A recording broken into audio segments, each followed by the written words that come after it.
விழாவை முன்னிட்டு கிரிக்கெட் விளையாட்டு வீரர்களுக்கு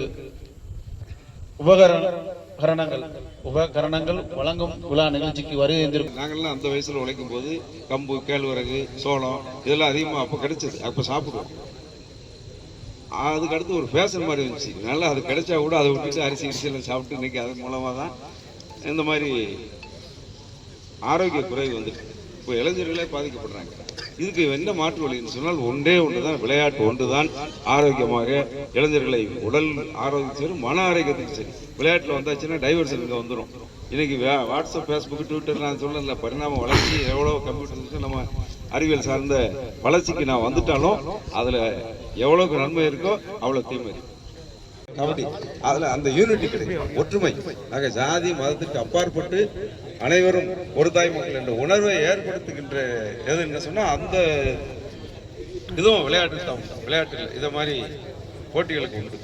எனவே அதையும் நாம் இந்த நேரத்தில் நினைவு கூற வேண்டும். எங்களுக்கு நோட்டு புத்தகம் வேறு ஏதாவது கொடுக்கறது அது ஒரு வாடிக்கை வச்சுருப்போம்.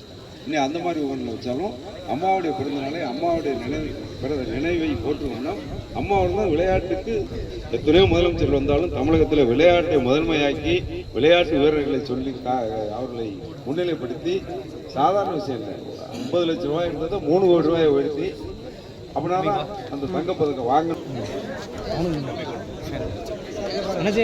கோவில்பட்டி எல்லாம் இங்கே பாருங்க என்ன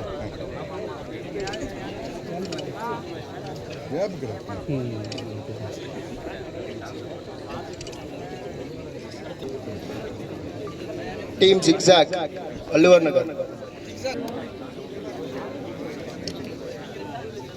நேஷனல் இன்ஜினியரிங் காலேஜ்